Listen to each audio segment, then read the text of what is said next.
All right, good evening, everybody. I'm going to call the January 27th, 2026 regular town board meeting to order.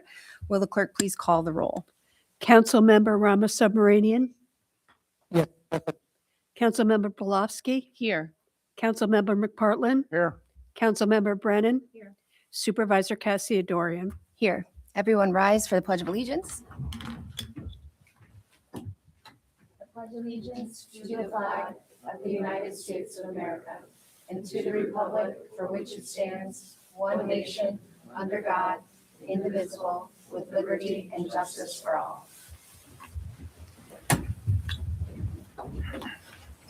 Right, we've got a lot of minutes to approve here. So I'm going to start. Could I have a motion for the November 6th, 2025 special meeting minutes, please? Motion to approve the minutes from the November 6, 2025 special meeting. Thank you. Do I have a second? Second. Any discussion on these from November 6th? Okay, all those in favor? Aye. Aye. Those minutes are approved. Would someone like to make a motion for the November 20th? Motion to approve the minutes from the November 20th, 2025 regular meeting. Any changes? Discussion? Okay, all in favor to approve those minutes? Aye. Aye. Did you have a second on that? I don't think I needed the second, though. I Okay. think I just needed an all in favor the first time. Okay. So I was trying to check my notes on that, but I'm like, I don't really, yeah. So that's what we're going to do. Okay. Motion for December 18th, regular meeting minutes. Motion to approve the minutes from the December 18th, 2025 regular meeting. Thank you. Discussion, changes? All right, all in favor? Aye. Aye. Those minutes are approved. And then a motion lastly for January 6th, 2026 special meeting. Motion to approve the minutes from the January 6, 2026 special meeting. All right. Any discussion? Great. All in favor? Aye. Aye. Those minutes are approved. That's great. We'll get those three out of the way. We've got a jam-packed agenda today. We have 3 ceremonial resolutions. We have at least one, I think I saw at least one of the honorees here. So why don't we start with that one? And then if the others end up coming in, we can do that. Otherwise, we can place them later on in the agenda and get to the public hearings. So we are actually going to start with 2026-21, which is sponsored by Supervisor Cassidy-Dorian. A ceremonial resolution thanking Jason Moskowitz for his dedicated service to the town of Niskayuna. Thank you. Do I have a second? Second. Any discussion? Well, I said some of my comments at the last town board meeting that we had about Jason Moskowitz and his service here and his time on this town board. And the residents should be very proud of the time that he served here. Mr. Moskowitz was a very stand-up person for the community. And he would maybe have been sitting up here at this time if it hadn't been for something that we call politics and political things that happened. And it is a little unfortunate that those things did happen to him, but none of those things need to reflect on Councilman Moskowitz's time here at the board. He was an outstanding member and represented every member of this community, whether they were a Democrat, a Republican, a conservative, or not aligned with any party. His phone was always available. He was always available. And he should be very proud of the time that he served here. His name, the Moskowitz name, as some of you may know, is a very well-respected name in the town. And he continued that for his family and himself. So, Jason, thank you again for your time here. You can hold your head up high in this town. I second that.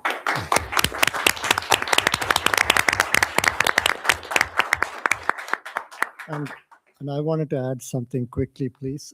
Little known fact, Jason is actually my neighbor. And I'm proud to call him a friend. I wish him well in future endeavors. second everything that Billy just said. I'll just say I've known Jason, I think, at least most of his life since he was a child. I've known his family, his father, for years. His mother lives a few doors down from my mother. I think that we all had a very, sort of anxiety-ridden year together. But I loved that where we ended up, and that you proved to be able to work in a nonpartisan way and at the local level. That's really what we need. So I think that you left a great example, and I enjoyed working with you, and I'm looking forward to working with you again on the Parks Committee. So excited for that. So we will call a vote, and then will you come up and I can read the resolution for you? Councilmember Ramasubramanian, Yes. Councilmember Belofsky, Yes. Councilmember McPartlin, Aye. Councilmember Brennan, Yes. Supervisor Cassie Dorian. Yes. All right.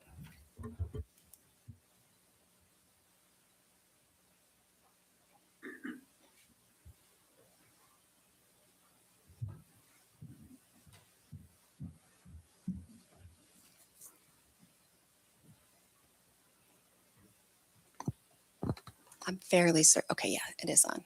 All right. So, Council Member Moskowitz, I didn't print out the top of this one, so I'll read it off of here.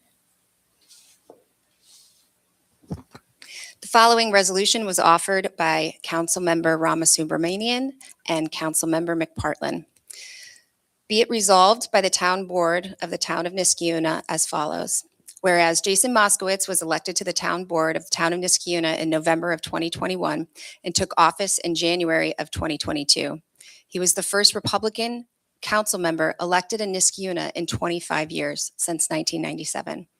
And whereas one of his first acts as council member was to right the wrong that he felt had been lingering for too many years, supporting legislation that was sent to Governor Hochul to place several Niskayuna police officers in the correct retirement system, and ensuring the men and women that protect and serve our town are compensated fairly for their service and retirement.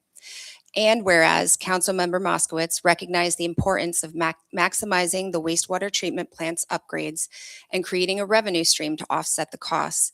And under his leadership as the Water, Sewer, and Engineering Committee's chairperson, the town of Niskayuna ramped up its organic waste program, realizing revenue and getting closer to its ultimate goal of being a net zero facility by converting this organic waste into energy for the wastewater treatment plant.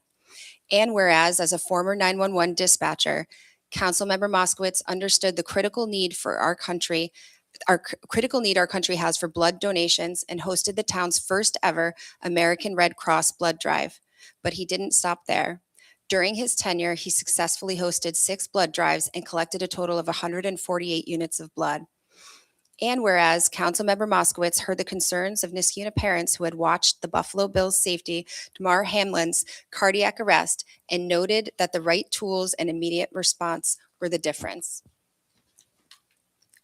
between life and death, and quickly launched a program to have automatic external defibrillators, AEDs, installed in all town parks and coordinated with town staff and sporting clubs to ensure safe access to these critical tools. And whereas Councilmember Moskowitz served as a liaison between the town and local youth organizations, successfully helping to negotiate sports contracts with local independent sport clubs to ensure that Niskayuna's fields and facilities remain accessible, well-maintained, and centered on the enrichment of the town's youth.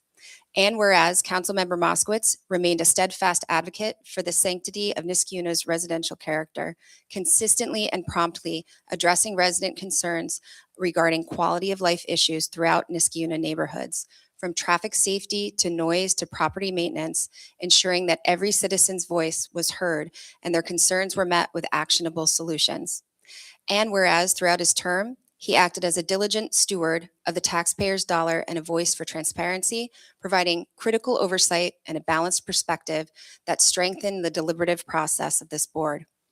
Now, therefore, be it resolved that the Niskayuna Town Board, on this 27th day of January in 2026, on behalf of itself, town staff, and residents, hereby offers its personal and official thanks and extends its deepest gratitude and appreciation to Jason Moskowitz for his 4 years of tireless service. leadership, and integrity, and wishes him the very best in all of his future endeavors.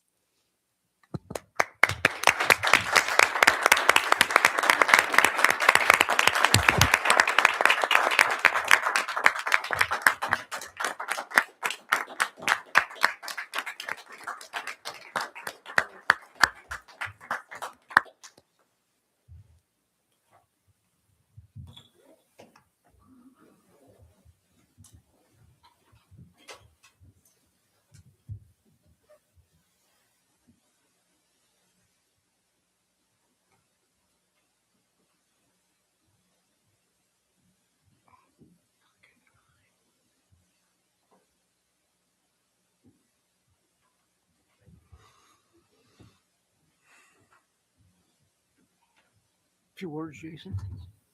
No? Mm,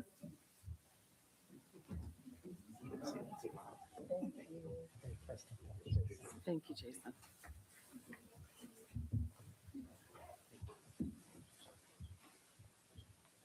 All right, we are going to jump back up to 2026-20, sponsored by Councilmember Brennan.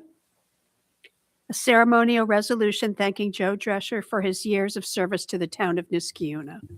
Thank you. Do I have a second? Second. And any discussion? Yeah, I'll just say Joe has an extensive, consistent, and impressive history of serving the residents of our town. And it's not stopping here, and we'll hear more about it in the resolution. And we're very proud of him and to have him in our town doing all the amazing things he does. Yeah, I second that. And I also want to comment on your time even before town board. I've only known you for a few years, but the way I became knowledgeable about your public service was that you ran for school board without kids in the district. And I thought to myself, that's the kind of civic engagement that every town really wants. So I applaud you for being a representative of all that we hope that we can get out of our residents is paying attention, being engaged, and having a service orientation. So thank you. I also Joe, want to thank you, Joe, for your time here. Sometimes you don't know what you sign up for when you say you're going to be the deputy supervisor. And we had a little bit of a turbulent time there when we had a resignation of our supervisor. And Joe very much stepped up and put in a lot of hours when he already had a full-time job. And he was here at the town many days and many evenings. Really, serving the town and showing what it means to give back to the community. So thank you for that, Joe. And Joseph, thank you for your service in the comprehensive planning committee. I've enjoyed working with you. The committee, it is a tough committee to serve on because we are like mapping out town priorities for the next 10 years. And, we're grateful for your service. Thank you for saying yes. All right, we'll call the roll quick, call the vote quick. Councilmember Ramaswamy Marinian, Yes. Councilmember Belofsky, Yes. Councilmember McPartlin, Aye. Councilmember Brennan, Yes. Supervisor Cassiodorian. Yes. All right, resolution passes. I didn't even know that was there until recently.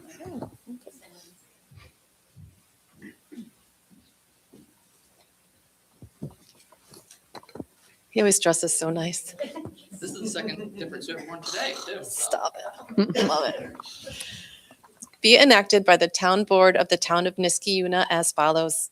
Whereas Joseph Drescher has dedicated years of selfless service to the Town of Niskiuna, serving as a member of the Planning Board and Zoning Commission 2023, a member of the 2025 Comprehensive Plan Committee 2023 to present, and most recently as Deputy Town Supervisor 2024 to 2025.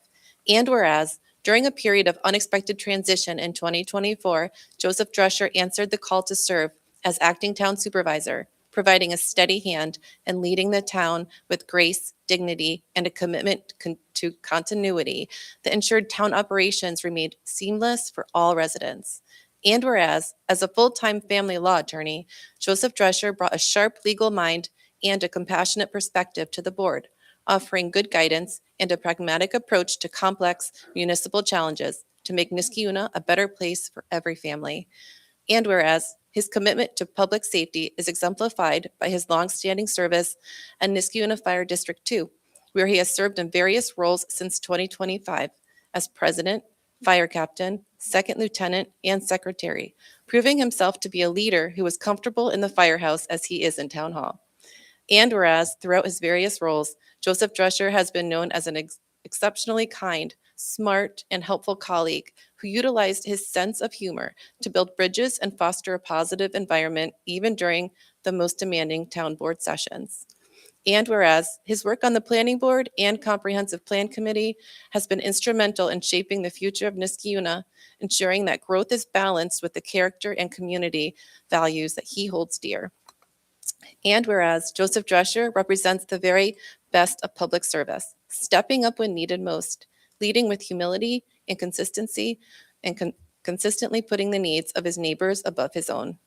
Now, therefore, let it be resolved that the Town of Niskiuna Board, on this 27th day of January in 2026, in recognition of his years of service to the Town of Niskiuna and the greater public, offers its profound personal and official thanks and appreciation to Joseph Drescher, and hereby publicly commends him for his distinctive service and enduring contributions to the Town of Niskiuna.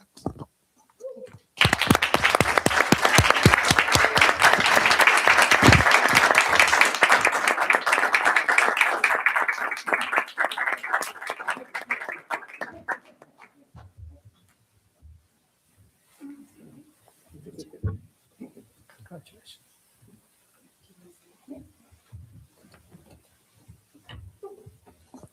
This is probably the most I've used the microphone. That was always over there, but I'm an attorney, so I like to speak, but I'll keep it short.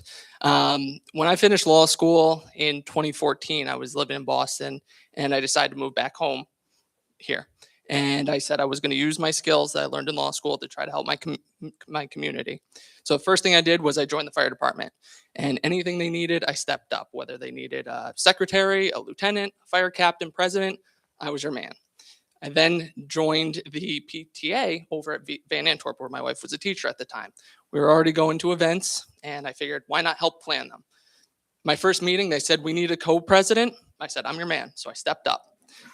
And then, I don't know if it's because I'm a Cowboy fan, but I'm a glutton for punishment. So I said, let me run for school board too. And that didn't work out, but we learned from our mistakes and our failures. And another door opened up because someone saw potential in me. And I was asked to be on the Comprehensive Plan Committee, and then the Planning Board, and then the Deputy Town Supervisor, which, again, when someone needed to step up and be the interim supervisor, I'm your man. And I'm very happy that we have our current supervisor, and me stepping aside and not being the town supervisor was probably a great decision because we have such a great supervisor right now, and I want to commend you for everything you've done. But I'm not done yet. I'm still on the planning board again, and we're finishing up the comprehensive plan committee. So you'll see my face around here. And usually I like to throw in a quote in all my little speeches. So I'll leave you with this one quote. I'm not always perfect, but I'll always be real. That's a Tupac quote, in case you're wondering. So everything I do, I may not be perfect, but I'm always going to be real about it, and I'm always going to give my best. So thank you, everyone. It was a pleasure serving with you all.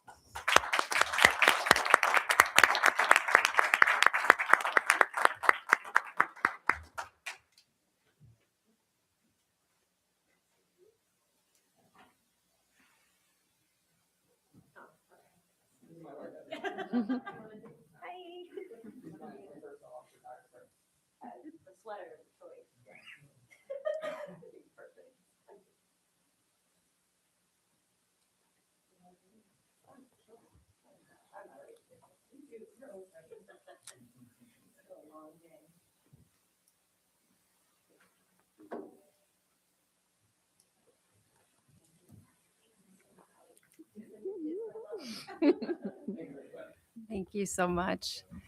I think we'll go through the vote for 22, and then we can do the presentation if he ends up being able to be here later. A ceremonial resolution thanking John Delarada for his 12 years of dedicated service to the town of Niskiuna. Thank you. Do I have a second? Second. Any discussion on this? So we don't know if Mr. Delarada is going to make it here this evening.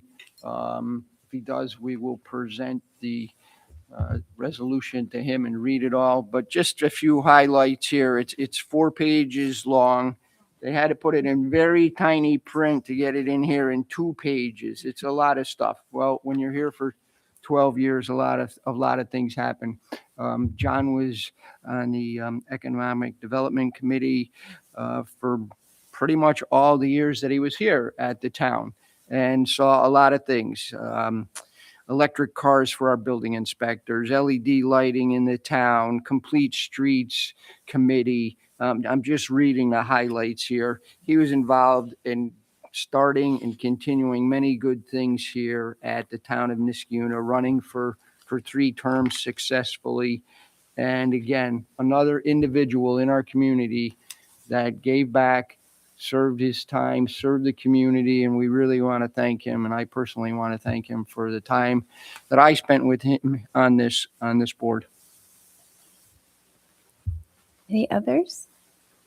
I'll just say I only worked with John for a short time, but I got to see him the first Friday of every month at 8:30, and he was always a smiling face. It's a very large committee, and there's a lot of moving parts, and he always dealt with all of those meetings and all of those items with grace. And this is not an easy job, and running repeatedly, I can imagine, is probably not easy either. So if nothing else, he deserves some commendation for going through that process so many times. So I thank him. I do as well. Just taking over that very large and long committee. I'm very grateful for the work that he did and his mentorship in the transition to this role. And people who know me know that like I'm a big fan of the environment and the natural world, and John has always been very supportive and a good listener whenever we brought environment related concerns to him. So I'm very grateful for his service. Yes, John welcomed me with open arms. He was always a phone call away and really kind of mentored me as I entered the town board. So he was just always helpful for everyone. So it's 12 years. Yeah. That's a lot. It's a long time. All right. Will the clerk please call the roll? Councilmember Ramos Submarinian, Yes. Councilmember Belofsky, Yes. Councilmember McPartlin, Aye. Councilmember Brennan, Yes. Supervisor Cassiadorian. Yes. Resolution passes. All right. We are going to move into our public hearings, of which we have 3. We will begin with a public hearing regarding an adoption of procedures for any public body in the town of Niskuna, which in its discretion wishes to permit member video conferencing pursuant to Public Officers Law, Section 103A. This is more of a formality. We won't be changing the functionality of the way that we operate our meetings, but with some advice from the Committee on Open Government, they recommended that we adopt a formal policy since we do have some committees that have virtual engagement. I think 2 of them do. So we welcome anyone to come up and speak on that topic.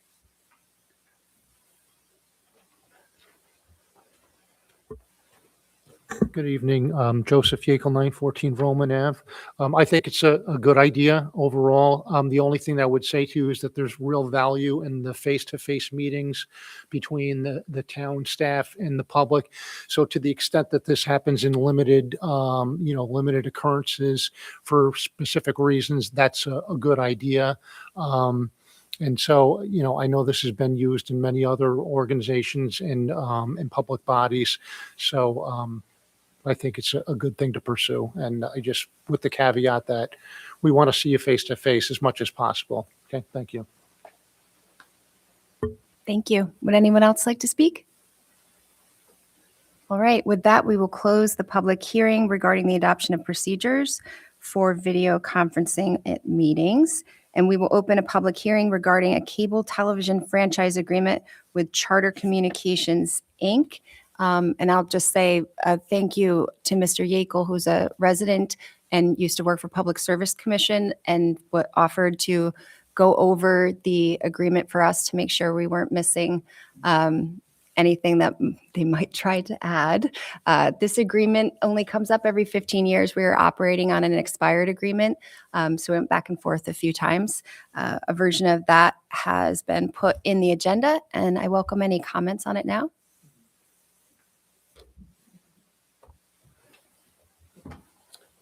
Thanks, Joseph Yekel, 914 Vroman Ave. Again, appreciate the opportunity to review the franchise agreement. As you said, these only come up every so often. Our franchise, as you know, was initially agreed to in 2009. So it's been operating under a temporary operating authority for quite a number of years now. And I did share some things with the supervisor. A couple of them are minor, like in section I, the definition of terms. There's a run-on paragraph in here where the last sentence in section 1, item I, really is an item J, and that's the sentence that talks about being a person defined as. There are a couple other things that I didn't get a chance to talk to you about. Section 6.1 of the proposed franchise mentions the word to all residences within the franchise area.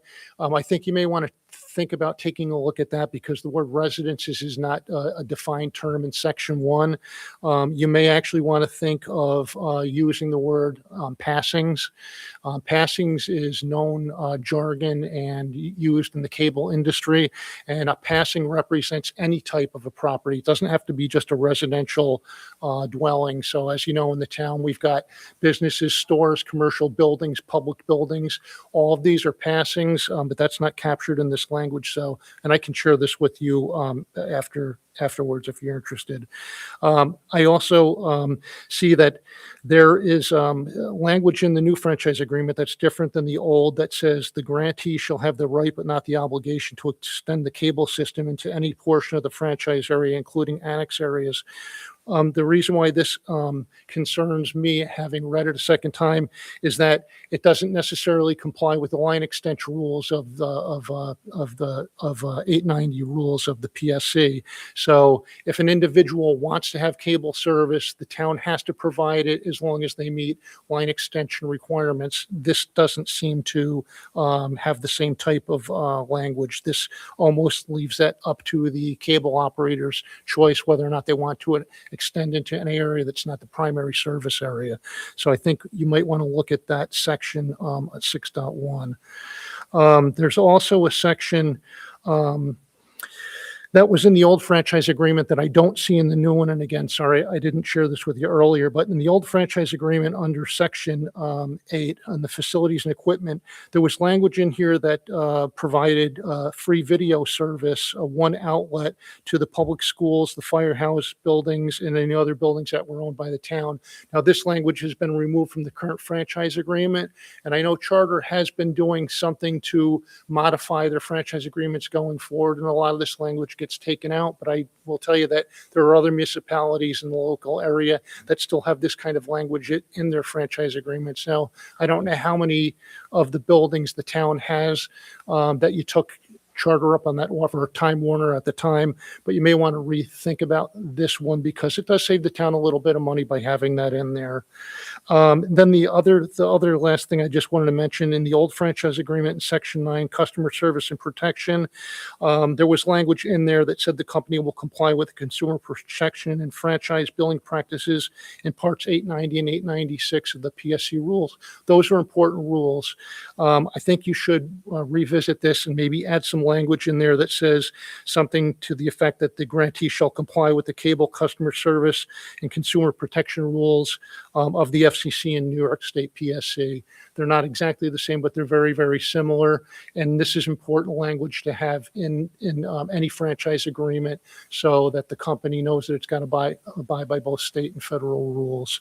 Other than that, the only thing I would mention is, as you and I talked briefly, Aaron, this franchise agreement is for 15 years. years, whereas the old one was for 10 years. 15 years is the max that a franchise agreement can be signed for. It's okay to do that, but the thing is, you only, agree upon these things every so often. So the language that's in here, unless there's statutory changes to state or federal law, what you got is what you got. So you have to be really certain with what you're signing on to. And if you don't need to go back to do it for 15 years, you could do 10. So I'm not sure, who came up with that. There are some 10, there are some 12, 15. But that's my only thought on that, because they're very infrequent. You don't have as many bites at the apple, so to speak, until the next time it comes around. So that's it. But overall, the discussion we had briefly about the gross revenue language, just something to think about there too. Okay, thank you. Thank you, Mr. Yeakel. As you can imagine, going through something like that, really for any attorney who doesn't have depth knowledge is difficult. So I really appreciate you picking through it, and especially going back to look at the omitted language. Thank you. That's very helpful. Anyone else that would like to comment? And we are on public hearing B for television franchise agreement with Charter Communications. Okay, with no further comments, we will close that public hearing and move on to a public hearing regarding utility rate changes in town code. I believe we had at least one who had signed up to speak. Ms. Tiberio, if you'd like to lead us off.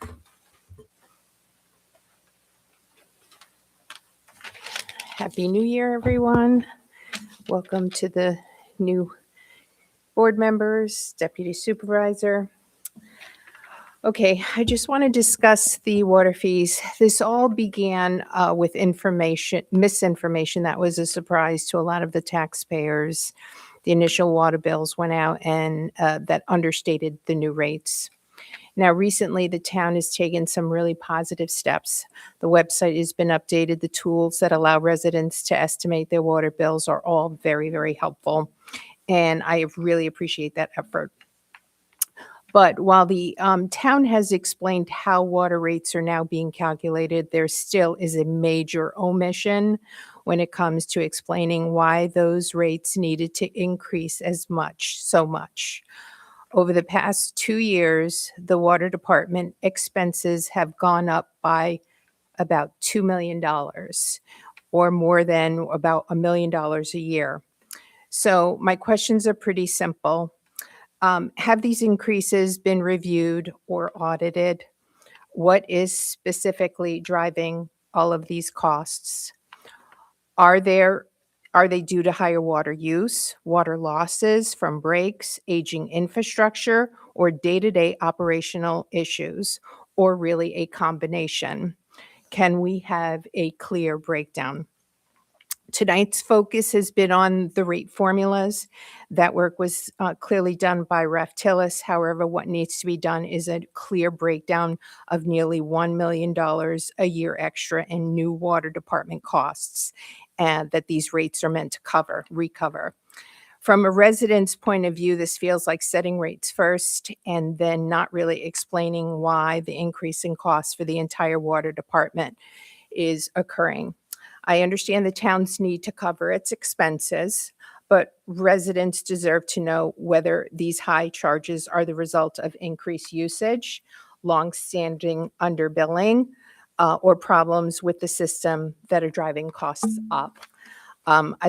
I'd also like clarity on how water losses are handled, including average labor costs for repairs, equipment costs, and whether repairs are happening during regular hours or overtime. Added water parks, bathrooms in parks, et cetera. What impacts do these have on our bottom line? To me, this cost analysis should have come first.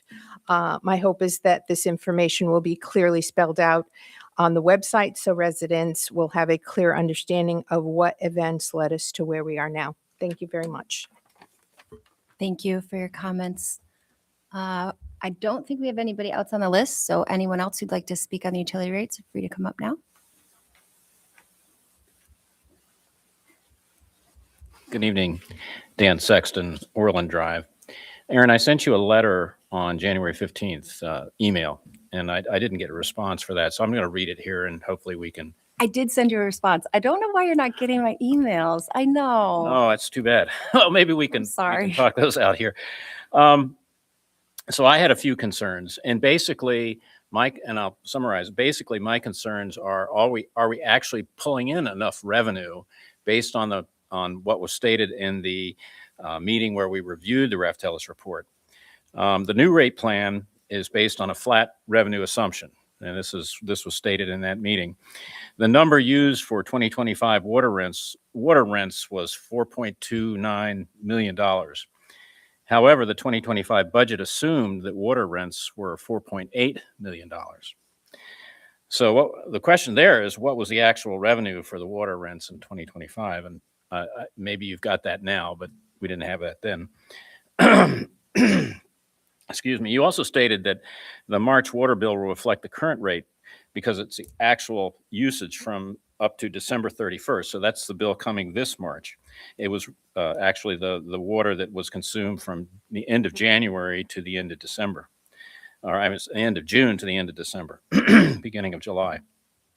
However, I think you also stated that the September bill, which covers the period of January 1 through June 30 of this year, will reflect the new rates. That January 1's already passed. So it was the plan to make the new rates retroactive to January 1, or is it going to occur in July 1 of this year? Yeah, I'll just answer that now, just Okay. so we have all the information. But this was a tricky thing because we never got a clear answer from all of the places that we could look. It isn't necessarily spelled out that you can retroactively change rates. It's obviously not ideal because people would like to know what they're paying for their water before while they they're use it, using right. it. We inquired with the Association of Towns. We looked through, actually, I reached out to an attorney at the state comptroller's office.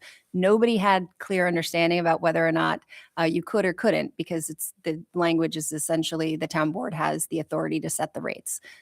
Period, the end. So what they recommended that we do is have our town attorney write a memo to go along with, the changes once they are approved. If they are approved in resolution, we would have a legal memo outlining our reasoning for the understanding that we can retroactively change rates. As far as I know, it could be challenged, but the rationale that we're using, it has pretty solid footing. I would be willing to hear any feedback on whether or not people would like to wait until the next billing cycle. That's definitely something that could be changed. So, but let me follow up on that then. Do you plan to pull that retroactive back to July 1st of last year, or just January 1 of this year? I think we would be better off, since we've started talking about these rates in the month that they were active. The beginning of this year makes more sense than going way back into last year. All right, that clears that up. Thank you. So then moving on to the next point. So since these new rates are supposedly revenue neutral as presented, the 2026 budget assumes that rents revenue was $5.83 million. Now that's up quite a bit from what was presented in the Raftellus report, which was the $4.2 million. So we're about $1.1 million short. And so that, to me, presents a big gap. It does. Probably over $1 million gap. It is a big gap, and we have scraped through those numbers for several hours. One of the things that we did in the budget, this kind of goes to Ms. Tiberio's question as well. We were looking to set aside as much money in cash as we could for the water tower repairs, particularly because we had been promised $500,000 from Phil Steck's office. We wanted to make sure that those funds don't kind of float out and, not being used.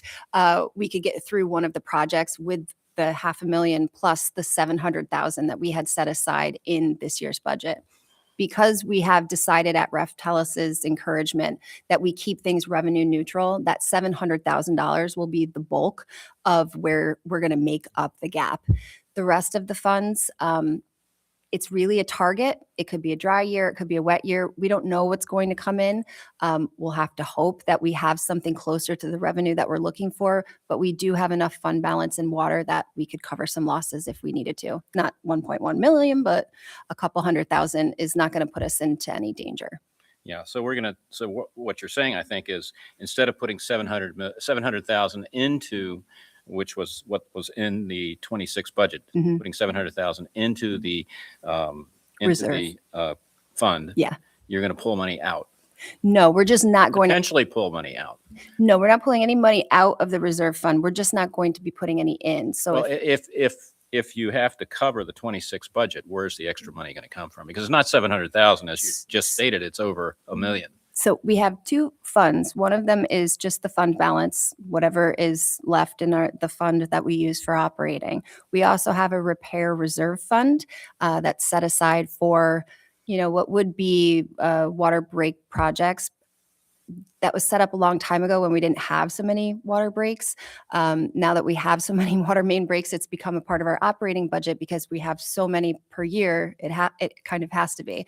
So that money's sitting there for repairs, but given the fact that we are funding the water main breaks through the operating budget, we had said, okay, well, we need to repair the water towers as well. So that money sits there. The goal was to take 700 from this operating budget and move over to that repair reserve fund. So it basically essentially be taking it out of fund balance and into a repair reserve. We're just not going to do that. We're going to keep it revenue neutral. We're going to look into, now that we're paying off our short-term debt, of a clearer picture about what we're comfortable with as far as borrowing money for some of those repairs. This enables us to make one change instead of a big increase to the budget as well as a rate change. So this will give us kind of some footing to understand the rates before we go ahead and increase them like crazy. So if I understand what you're saying, you're not going to put the $700,000 into the reserve that was in the 26 budget. Correct. And you're going to potentially take money out of the repair reserve to cover any excess expenses that the 22% increase in rates that was in the 26 budget is not going to happen. So the repair reserve fund can only be used for repairs. We can't use it to offset deficits or things like that. There are two separate distinct accounts. The fund balance account that, that's the thing we talk about every year. We have to keep 25 to 50% of our appropriations in that fund balance account. Then we also have this repair reserve account. And the intent with those repair reserves account is to leave it there. The nice thing about not using it over the last few years is that we've really enjoyed some high interest rates. We've been able to generate some good interest income from that. But we also have a lot of really expensive repairs to be made. So this year, I think we can take a deep breath and deal with the rate structure issue first before we evaluate what we want to do with it next year. It is not going to impact anything. The way we've projected things, the only thing it will impact is the movement of the money from fund balance into the repair reserve. We're just not going to do that at this time. That only covers 700,000. As I said, 700,000, and then we're talking 400,000 and change. Again, it's a target. We don't know how much revenue is going to come in. We just project it out based on prior year usage. It could be less, it could be more, but we do have a healthy fund balance. So if we need to pull some things out of there, we will. And if we have to fund some of our water main repairs that we had been using our operating budget for, we also have the repair reserve fund as well. Okay. So we're hoping we don't have to, but we are covered if we do. All right. Well, thank you. Thank you for that explanation. Now, the other piece to this is the same thing applies basically for the sewer districts, Sewer District 6 and Sewer District 1. Those both also had rate increases. So those, again, being revenue flat, those are not going to occur in the 26 budget. So what's the plan to deal with that? Same thing. We weren't as off as we were on, the projections that we had hoped to have increases for the water. Obviously, we don't have as many sewer line issues as we do water main breaks. So that budget is the piece that's sort of driving the increase in costs. But we do have a lot of repairs and ongoing maintenance that's expensive for Sewer 6. in the event that we are at a place where we don't believe we're going to pull in the revenue that we think we're going to, we would hold off on the repairs that we make and try to make do until the following year. This also only represents half of the year for this year, because we are billing and collecting at the end of this year. It will be recognized, even though it's the second half of the year will be collected in 27, even though it represents this year's usage, if that makes sense. Yeah, no, it It's on a doesn't. bit of a lag, so it's a half a year of change. But again, we have decently healthy fund balances. If we have repairs that we need to fund out of, they have separate reserve accounts as well. It will get us through at least this part of the rate change. Yeah, so that actually kicks it down to, as you said, March of 2027. What that basically, the concern then basically is that since we aren't keeping up with the potential costs and all of these, whether it's a sewer district or the water district, that we'll have a big rate increase further down the road. So we're kind of kicking that can down the road. The goal is smoothing of rate increases so that we don't ever experience any shifts like we did previously. That's one of the things I like about the new model, is that it's very easy to tie back to a budget number that everybody can understand. So during our budget process, you'll have an opportunity to come in and go through line items to say, hey, we don't want this increase. That increase will directly drive rates. So there's no ambiguity as far as what it will increase the following year, because you'll be looking at it during budget. So the goal is completely transparent spending. That's good. So the other piece that was of concern, now we have in town code for sewer district 6, we have an oddity in that the distribution system, it's not really distribution, the collection system is, I think is what it's called. Basically the plumbing, The lines, yeah. the lines, that cost of operating and maintaining that is supposed to be divided equally among all users. That seems different from what the rate that the Raftellus rate that is being set. I don't know Yeah. what happened there. Totally different. So the code does have to change, but that is a separate public hearing, and we don't want to. We can't change the code unless we know that we're moving forward with this rate design. Once we do, we've already started tinkering with that. Actually, there's a few sections that need some minor updates that will be related to this, and they would be individual public hearings so that you could come and take a look at the language. But the goal is to try to make it a little simpler. There's a whole section there, you said, kind of carving out the costs. I'm not even totally convinced that that code represented how they were doing the rates prior to this either. Most people were pretty surprised to see that there was town code that dictated the way that the rates should be designed. So The only thing I could figure on that, it came in the property tax line that was part of the revenue of sewer district 6.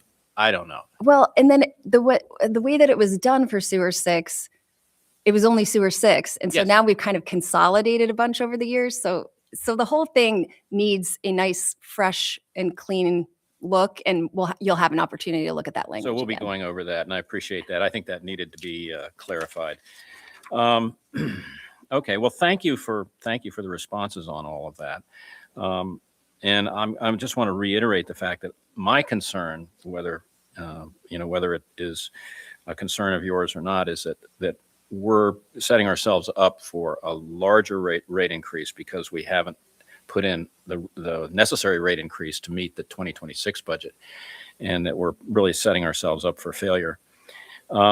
The other piece is, and as you kind of mentioned this, alluded to this, is that not in the letter that I sent, and this has just really come out here recently, and you've seen in the newspaper, multiple municipalities around us are getting big infrastructure grant money from the state. I know one of the things that Ashok ran on was, knowledge of grants. Where's our grant money? And I'm a little disappointed in that I haven't seen Niskayuna in the newspaper getting a big grant for a water tower or some other large infrastructure project. Where are we on this? Well, so we did get the grant, the $500,000 for the water tower. We just don't quite have enough money to do the rest of the project, and those are one of those reimbursable grants. So we have to wait to do the project to realize the grants. There's a lot going on in the background. We we are not in, and I'll be honest, we are not in great position to get infrastructure grants because our town, we have our annual household income is just high. I understand. Sort of stinks, but we are still beating that drum and we're sort of saying, hey, that's not fair. We're all paying state taxes. Like, let's figure out how we can access this money. One of the ways that we did that was through an economic development grant that I was super hopeful I was going to be able to announce at this meeting, but I still don't have finality on that, but I'm fairly certain that we'll have a nice chunk there. And we have 2 other areas that we're targeting to try to get funding for some of these infrastructure repairs. One of the things that we have going for us is that we have large employers, industrial complexes that use a lot of water. And the state has a vested interest in making sure that they stay in the state. So we're going to use that to our advantage as best we can to try to get grants in that manner. So if we can't go down infrastructure, we're going to go down economic development and search that way. So we're still going. Hopefully we'll have some really good news for you soon, but there's a lot going on in the background. Well, that also brings up another point, and that is with the new rate structure, and this is basically, it's basically sized and escalated on the size of the water meter. Okay. This helps with the large residential community, the most single-family homes. But where you're going to hurt are things like the Van Antwerp apartments. They've got a big compound meter. Their rates are going to go way up, and that's going to get distributed to all of the lower income people who are renting from there. I'm a little concerned about that. I've been concerned about it as well. So what we've decided to do, and again, this is only if all of this goes through, is to provide some guidance for not every residential complex has that one huge compound meter. Some of them have multiple medium-sized meters. Some of them have individual metering depending on how big let's say it's a 2-family home, they would have individual meters. So what we'd like to do is to try to provide guidance to sort of show them what would be, a way that they could distribute the costs to try to themselves encourage water conservation for their residents. A lot of them, the residents will just pay a flat fee no matter how much they're using per month. We would like to encourage them to do that a bit more fairly. We do have a couple of outliers too. So we're trying to address those in a way that either we're right sizing their meter, like do they need a meter that large? Do they need a line that large? Kind of just assessing each of them. There's really like a handful of them that are problematic. So we're trying to deal with them on a case-by-case basis to see if this goes through, how can we help manage? Yeah, I would just recommend that you consider Yes, that when you absolutely. go through this. I believe that's it. Thank you very much. Thank you.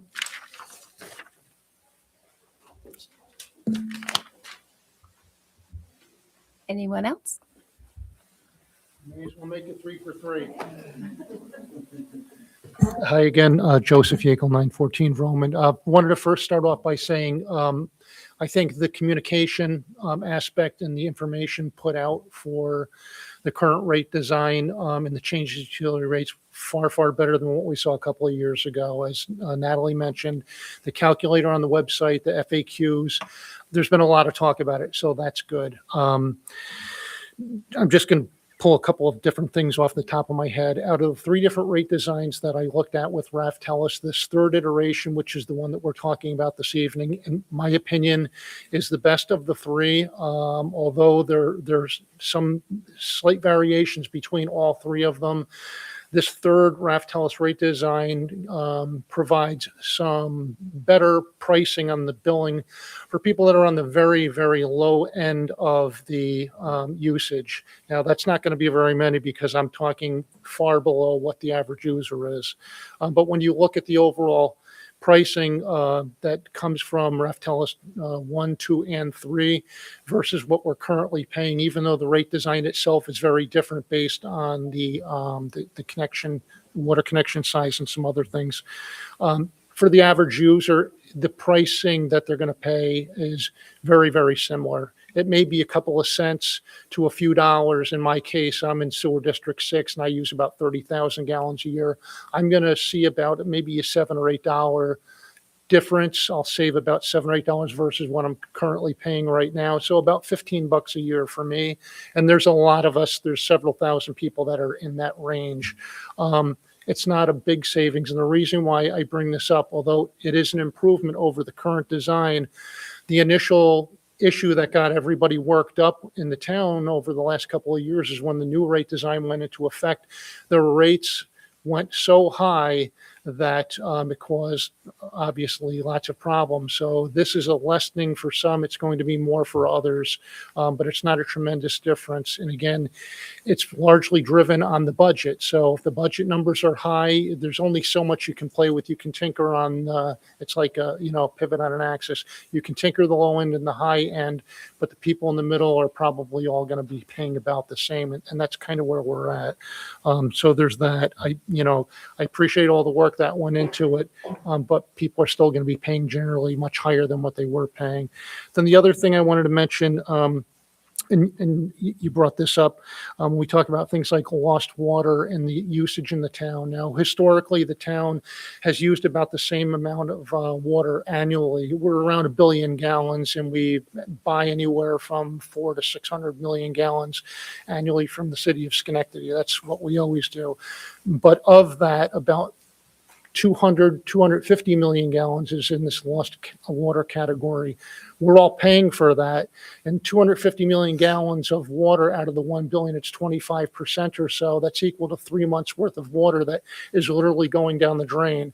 So the residents are paying through that and the town's paying through that. You're writing the same check for 600 million gallons every year to the city of Schenectady, and we're producing about 400 million.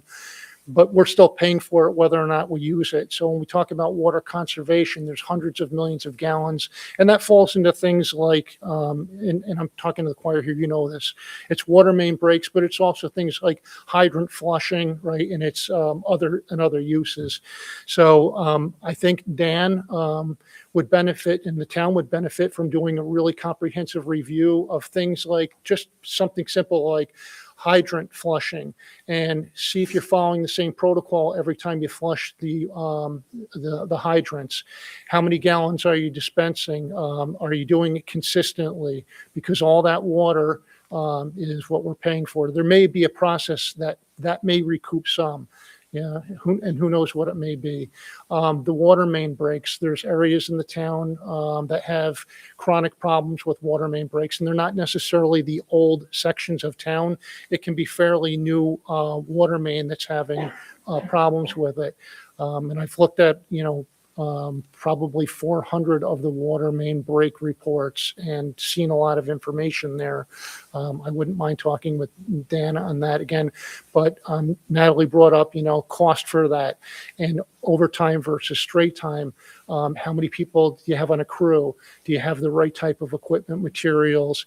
Do you get to the point where a cost benefit analysis is necessary where you say we've repaired this section of pipe on this road 5 or 6 times now, we could have bought all new plant and put fresh facilities in the ground. I know you're thinking about these because you mentioned wanting to try and put maybe a mild plant in a year.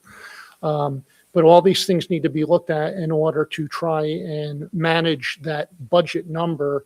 Otherwise, it's just going to keep on going up when we're trying to put out all these little fires. So there's lots of things that you can look at, and obviously they take time. And I'll just close by saying with the rate design that you're contemplating putting into place, I think the one thing that people would like to hear is that there is going to be some stability in the rates and then the utility billing. And I know you said that this rate design is flexible, and it is. But I don't think the general public would feel real good about 2026 rate design change with new rates and costs going up. 2027, another increase because we're only going in one direction. So I think it's really important to be mindful at all times about what the budget is, what the costs are running into, and things about how best to manage the facilities that we have and the water that we have so that we can try to keep those costs as low as possible. And the lost water issue itself is a huge one. It's over 25% of the water produced or purchased in this town is lost. It's not going into anybody's faucet or their tub or their shower. It's literally going right down the drain. So that's a big area that I hope you dig into some more on. Okay, thank you. Thank you very much. Anyone else who would like?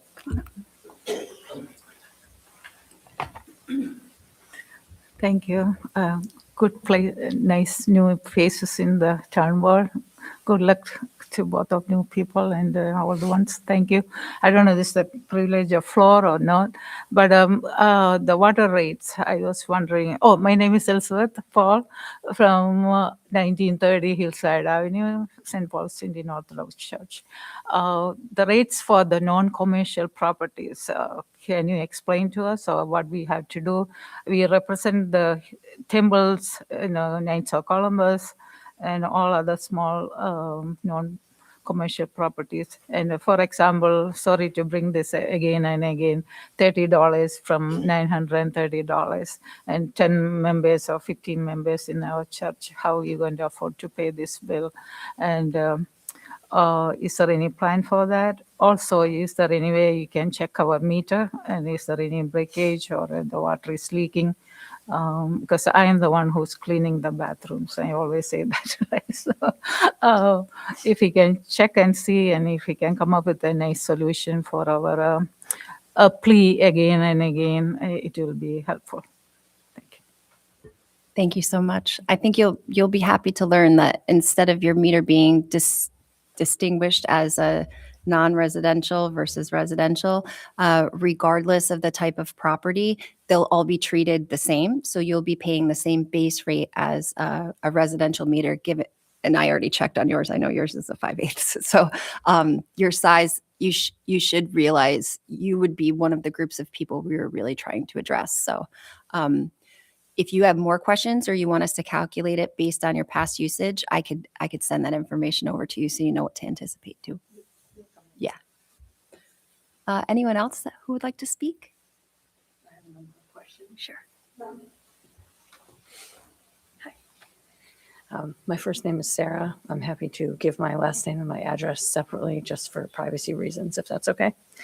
I was wondering if you guys have any analysis of how our rates or these proposed rates compare to surrounding towns like Glenville, Rotterdam, Schenectady.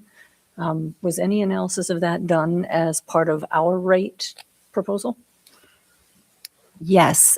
In fact, it's a little bit tricky to do it for every municipality because they all have different, like, rate structures are kind of all over the place. Everybody has a different thought process. The other thing that we do that's different than some of our area towns is that the debt service that we have is on the property tax bill. So we wanted to make sure we were also comparing not just what you're paying in your utility bill, but then also what's going on your property tax bill. I believe we were right at the average for the Northeast and for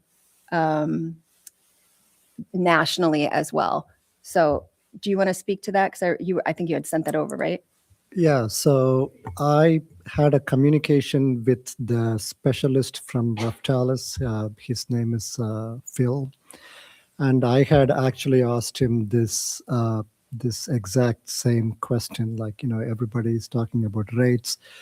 How does our rates compare with those of surrounding municipalities? And they said they have some access to some data that has like nationwide and Northeast. And we took a look at it, and I'll use a technical term here. It's statistically the same, meaning like we're not that much different, like below or above. But I do want to caution that, like the supervisor said, like water rate billing is done in vastly different ways. There are different pieces in the property tax bill. There are other pieces in the water bill. Like some municipalities do it once a year, others do it 2 times a year. So with some big caveats, right? Then they seem to be about the same. And there's another data point that I can share. I won't name the municipality, but I focused on, well, once the ready to serve charge is taken out and everybody is paying X amount of dollars for those additional 1,000 gallons, because I thought that would be a little bit comparing apples to apples. Like, okay, once your base charge is done, what is your additional charge for $1,000? And again, I'm not going to name the municipality, but it's in the capital district of New York State. There's this $4.9 for the 1,000 gallons, and ours is 4.67 or thereabouts. And again, I'll use the term like it is statistically the same. So not a lot of clarity, but preliminary analysis indicates that we are comparable. Okay, thank you. You guys were talking about, with various questions and your answers, future rate increases about I think for 2027 potentially. Is that right? Would that affect the RTS charge? Was that the ready to serve, readiness to serve, or the amount per 1,000 gallons, or both? Both. So the readiness to serve charges based on a percentage of everything but the debt service, which we put on our property taxes. That's a really good question. The goal is to have things increase at a slow pace where we're just trying to keep up with the costs of the materials. Hopefully, we're finding that we're gaining some help by replacing. If we can move forward with replacing some of these lines, we will be spending less on a major cost driver for us.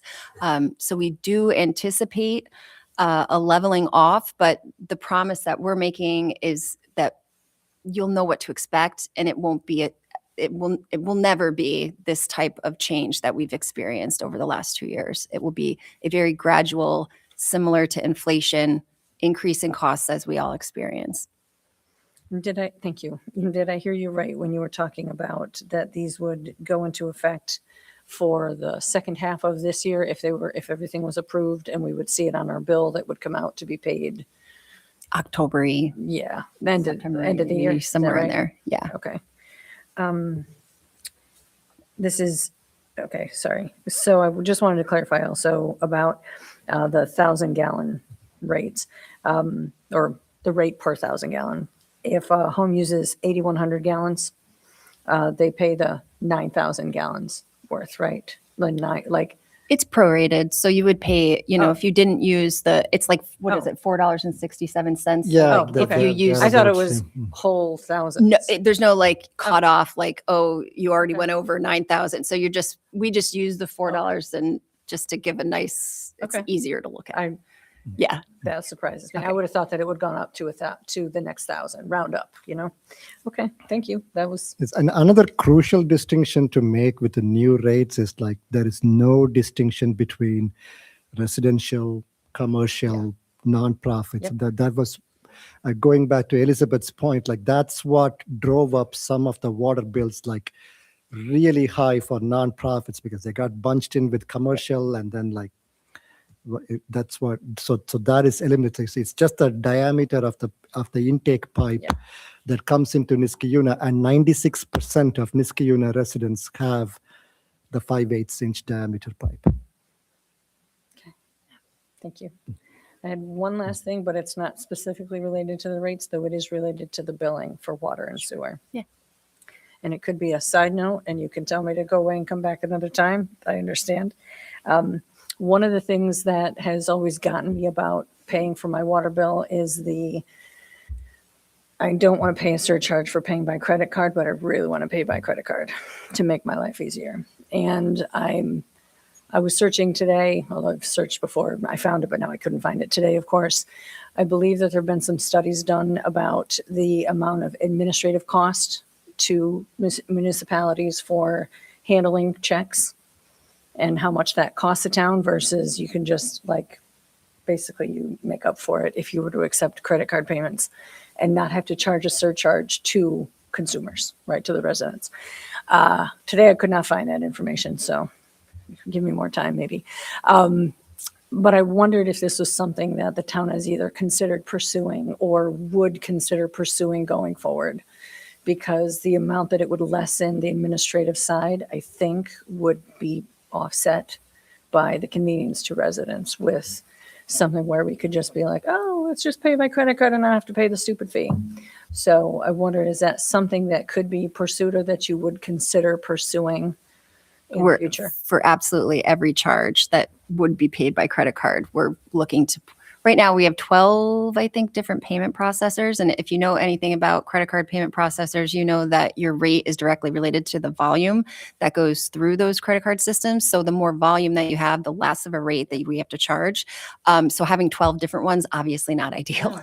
But what I have realized is that making moves with software in this environment is at a snail's pace. And so we're trying to be as deliberate as possible in the way we move forward, but you are thinking exactly the same way that I am. I'm a software person. So Yes. I think it, and I'm like, go there. Yes, that's absolutely something we're working on. So we switched to JP Morgan Chase about 3 years ago. They have acquired a payment processing company that they haven't really figured out how they're plugging into things. So I'm somewhat waiting for that because we've been able to realize savings because of course they want the money to go right into their coffers right away. So I assume that they're going to make the transaction processing a bit more attractive. So we're sort of waiting to see what that looks like and hope that that will be a good solution for all of the payments that we process. But great idea. Okay, thank you. Anyone else on utility rates? Okay, with that, I'm going to close the public hearing for the utility rate changes. And we're going to take a brief pause before we go into our committee reports. And we are going to have a little presentation for our previous board member. You'll have to go back and watch the YouTube. We said all these nice things too. And you were I'm like, so it'll be something you can watch later. But we do can say it again. Yeah, we could say it again too. Yeah, We have you 4 do have pages. 4 pages, but Just doesn't want to be here too late. we thought that because we were looking around, we're like, oh no, did we tell him that we moved it to 6? Sorry about that. But it all worked out in the end.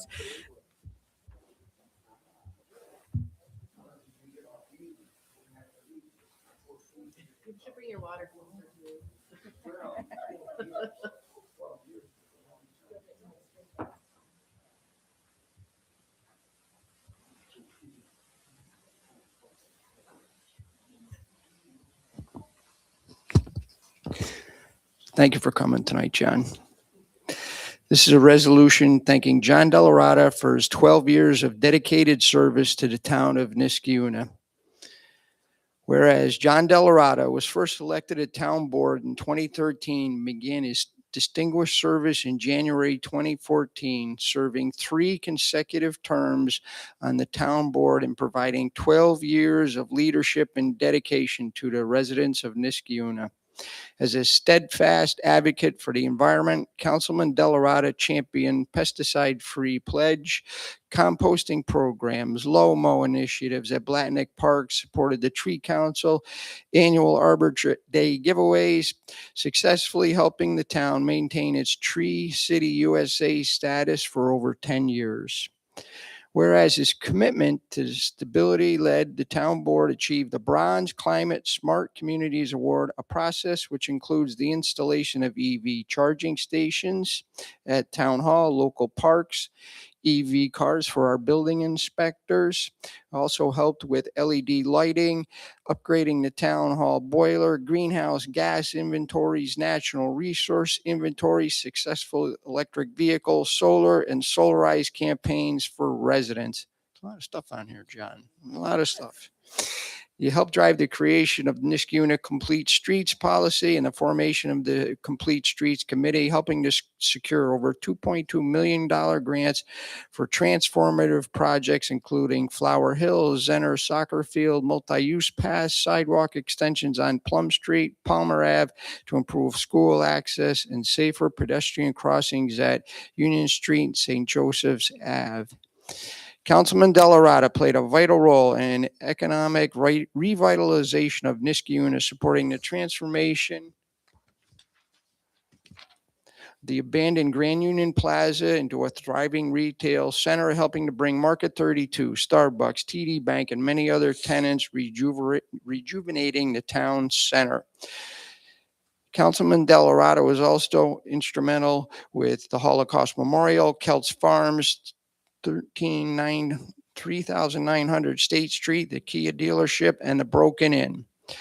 Councilman Delarada saw significant and thoughtful increases in the town's housing stock, providing guidance for developments such as Amador Homes, Iroquois Village, Ridge Manor Court, encouraging diversity in housing to allow residents to age in place while protecting existing affordable houses in Niskayuna. Councilman Delarada takes particular pride in the Rivers Ledge development, a project in which he advocated for the transformation of a former junkyard into a beautiful luxury apartment community, rejuvenating northern Niskayuna while honoring local history by uncovering the historic aqueduct stones and providing specialized housing for Niskayuna's 55-plus senior population. Councilman Delarada has been the town's board greatest advocate for civic engagement, always thanking the volunteers for the town's various boards and committees. He definitely did. He was always very much advocating for people to get involved in their community, just like you have done yourself. And as we've seen, it pays off.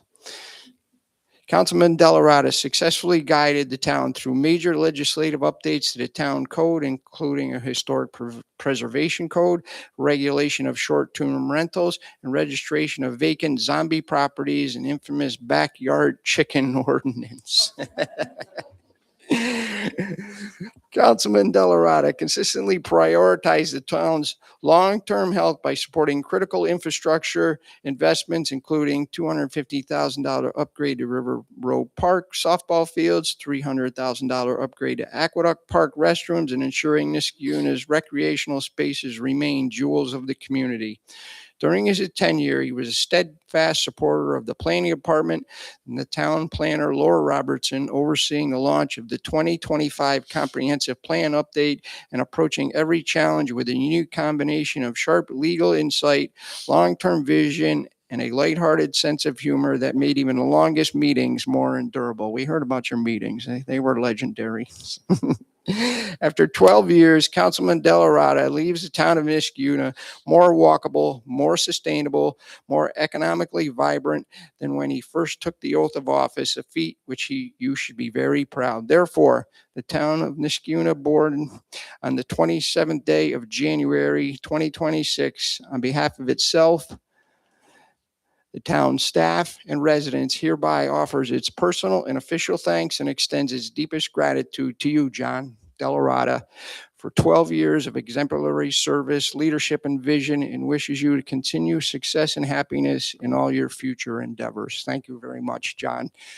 You really should be proud.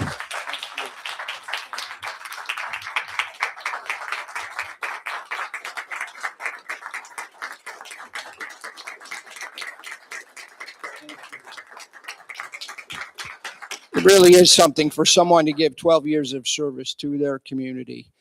And we really do appreciate everything that you've done for the town of Niskayuna. Your family's here with you tonight. They should be very proud of you, your family name's one that, again, is very well respected in the town of Niskayuna.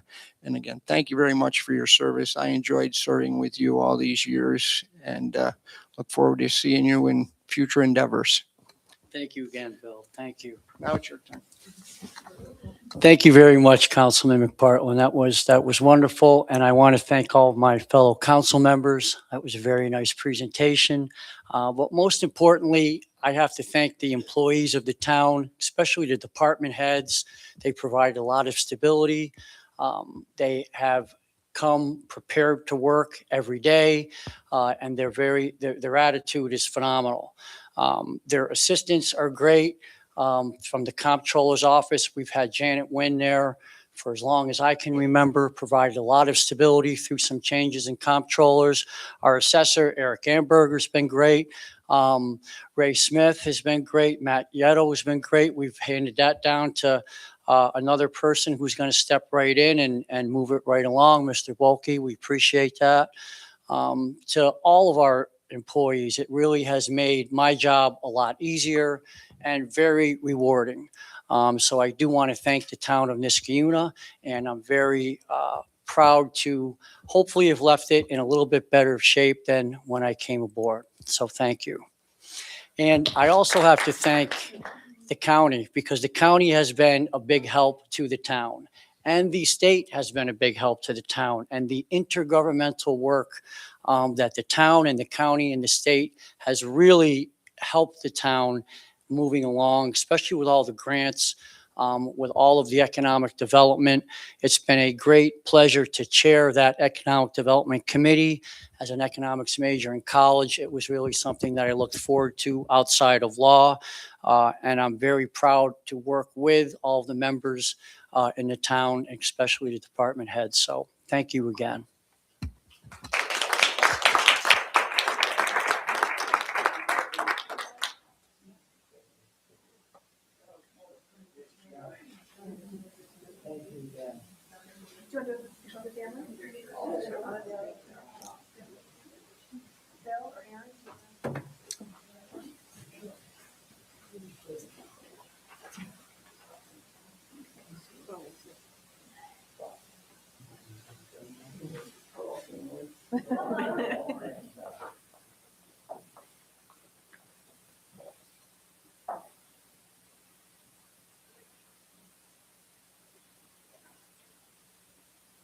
All good.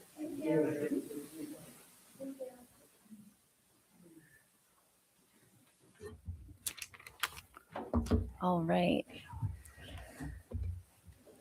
We are going to move on to our committee reports. I think we'll start with police and public safety. Thank you, Madam Supervisor. Police and Public Safety Committee met on January 9th.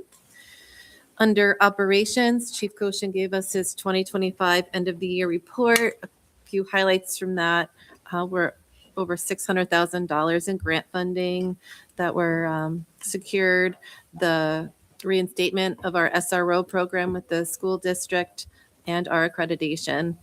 Chief discussed an increase in overall calls for service as something to monitor in the upcoming years in regards to budgeting and staffing. In regards to dog complaints, we had a discussion regarding fees for people who had repeat violations with their dogs getting out off of a leash, out of their yards. And we were discussing having higher fees for subsequent violations. So we're going to be looking more into that. We also talked about this, besides the safety, it's also a burden on our police department resources. So there are multiple reasons why we'd be looking into that further. We also spoke on our fleet and equipment. We have 2 police vehicles that were up for mini bid, and we have Metro Ford was the lowest bidder, and they're right here in Niskayuna. So that was kind of a nice situation for that. We'll talk more about that during resolution. Under training, we have trainings this month for procedural justice, implicit bias, sexual harassment, discrimination, breath analysis, basic crash management, and we also have Detective Daly and Spataro attending a training on collaborative child abuse casework at the Schenectady Child Advocacy Center. Under citizen correspondence, we had Bill Chapman join us from the Complete Streets Committee. We had several conversations. One was in regards to e-bikes, which has been an ongoing conversation. We spoke about e-bikes. They accelerate faster, they go faster, they're heavier. We're looking at more regulations. We're looking for Supervisor Cassidy Dorian to share information from the associations of towns. They're also looking for feedback from us, so we're going to send them our incidents that have happened in Niskayuna so that we can all collaborate together. We've talked about maybe impounding bikes, mandating helmets, maybe focusing on our juvenile population first. We'd like to work in correspondence with our connecting counties so all the regulations are cohesive. Under Complete Streets, we also did talk about an ongoing conversation regarding Grand Boulevard and some speed concerns. We ran an analysis, and we also we're having more of a presence on that road, and we also discussed how the county has a plan to redo some of the traffic calming measures that are there, including possibly narrowing lanes. And they're looking at spring 2026 as a possibility to start that work. We also discussed for Complete Streets, the $1 million grant for the sidewalks on Cornelius by Hillside. We talked about our Safe on 7th survey. The results are coming in regarding that. And that the Complete Streets Committee is also looking at school zones on Rosendale, and also working on possibly Craig and Balltown Road school zones. For town clerk, we talked about including in our newsletter a reminder of the dog fees, just to get the conversation started and get awareness out there. We discussed ongoing conversations on our background checks for vendors. Those would be vendors who come to our houses, increasing the fee so that the town just broke even on that, just a $300 fee for vendors who need a background checks to go door to door. And for resolution tonight, we have 5 resolutions. We have that background fee that we're looking to have a resolution on. We also have the 2 vehicles that were up for mini bid. That came to $88,298. That was budgeted for. We have a resolution authorizing payment on our membership for the Zone 5 Academy, where our officers train. And we are also up for contract with the Susquehanna SPCA dog sheltering, and that's our backup plan for sheltering dogs who get out or are lost. And we have a surplus of 10 old tasers. And our next meeting is February 5th at 3:30. Great, thank you very much. We will move on to highway and community programs. Thank you, Madam Supervisor. I'm going to try to be brief this evening. So our meeting starts off with Highway Department led by Ray Smith. Talked about our usual things, equipment, town hall. Christmas tree pickup is over at the end of the month, so you only have a few more days. Probably not. If you haven't gotten it out there now, you probably haven't gotten it. It's buried in snow if you got it out there too late. So I don't know what I can tell you about that. Anyway, we did talk about a retirement of Pete Ravicka, our deputy highway superintendent. Is retired. They had a nice little lunch for him gathering down at the highway garage after serving over 30 years for the town of Niskuna. So we want to thank him for his service to the town. Next, and I want to thank the highway department for their great job they've done on this big storm that we had over the weekend. A lot of time goes into taking care of plowing all the roads in Niskuna. The guys work a lot of hours. They don't get a lot of sleep, but they continue to do their jobs to keep our streets clean and free of snow and keep them safe. So thank you for that. Then we move on to community programs. Lori Peretti, all things are going very well in our community programs. A few little highlights from that portion of our meeting. We have a creation of the Parks Advisory Committee. As the supervisor had spoke, I want to thank Corey, our deputy supervisor, and Councilman Moskowitz that was here earlier. He's volunteered to come back and help with that committee. So again, staying involved in his community. And thank you for agreeing to take those responsibilities. We talked about our West Mountain Ski Club that we run for the high school kids, many other great things that the community programs did during December, Parents' Night Out, things of my very own, the Festival of Reese, many things. And then senior program, that's Linda O'Brien. I say that if you want to know what's going on with that program, look at their calendar, check them out on Facebook or our town website. Lots of programs and lots of great things going on for our seniors every month. A lot of good things going on. And our next meeting will be February 5th at 8 a.m. Wonderful. All right, we'll move on to water, sewer, engineering, and environmental.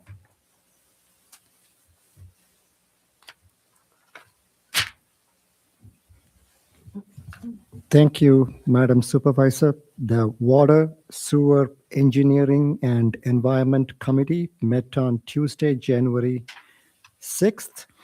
And, in this new paradigm, the environment portion is added on. So I will discuss the water, sewer, and engineering first, and then move on to the to the environment part. So in this challenging environment to find qualified technicians, you will find two resolutions today, one for a permanent appointment and one for a probationary hire. So we discussed those staffing positions, and we discussed software purchases. We obviously discussed the water rates, but a lot has been said about that already, and I will not go into more detail on that.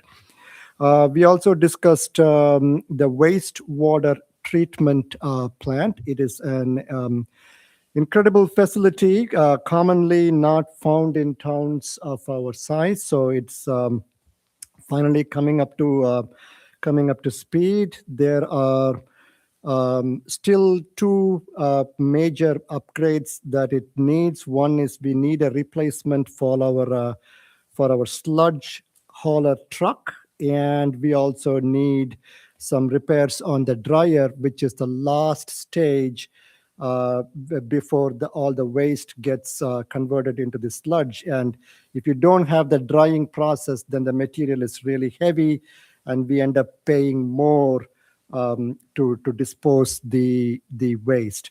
So there's been some discussion today regarding water breaks. So I will share some information that was shared in our meeting.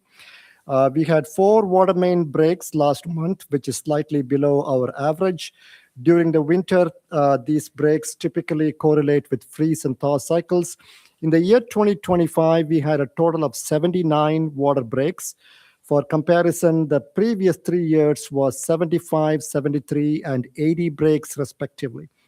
The 7 years prior to that had significantly lower totals in the 40, 50, and sometimes 60 range.